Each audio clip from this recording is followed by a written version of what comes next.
Good morning this Thursday, the 1st of May. I'm Grady Wolf, market analyst with Bell Direct. Wall Street closed mixed on Wednesday following the release of the latest US GDP data for Q1 that indicated economic contraction of 0.3% quarter on quarter, which was well below the 2.4% expansion reported in Q4 and below economists' expectations of a 0.5% rise in GDP for the latest reading. The slide in GDP enhanced investor fears of a US recession, which impacted equities on Wednesday. The Dow Jones rose 0.35%. The S&P 500 gained 0.15%, but the tech-heavy Nasdaq ended the day down 0.09%. Consumer confidence, JOLTs Job Openings and the Personal Spending Index, all in the US, were also released for the latest period overnight, with each coming in poorer than economists were expecting. European markets closed higher on Wednesday as investors reacted to the worse than expected economic data out of the US. The STOXX 600 rose 0.46%, Germany's DAX added 0.32%, the French CAC gained 0.32%, and in the UK, the FTSE 100 ended the day up 0.37%. Asia markets closed mixed on Wednesday as investors digested an array of key economic data out in the region and ahead of the Bank of Japan's rate meeting kicking off. Japan's Nikkei rose 0.57%, Hong Kong's Hang Seng gained 0.51%, and China's CSI index fell 0.12% after China's manufacturing activity dropped more than expected in April to enter contraction territory. Locally on Wednesday, the ASX extended its rally into the midweek session with a gain of 0.7%, taking lead from Wall Street's strength on Tuesday. Real estate stocks led the gains on Wednesday, while other rate-sensitive sectors like tech and consumer discretionary stocks also posted notable gains.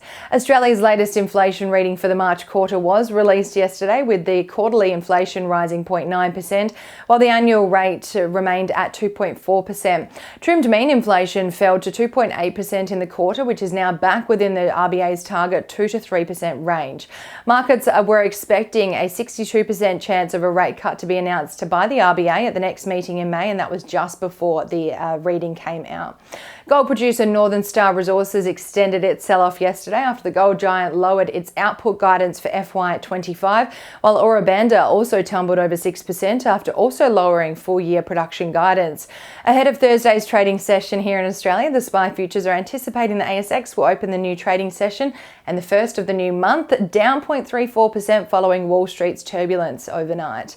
On the commodities front this morning, oil is trading 3.42% lower at $58.35 a barrel. Gold is down 1.13% at $3,279 per ounce, and iron ore is down 0.1% at $99.76 a tonne. The Australian dollar has strengthened against the greenback overnight to buy 64.08 US cents, 91.62 Japanese yen, 47.61 British pence, and 1 New Zealand dollar and 8 cents. And now let's dive into some trading ideas for your consideration today.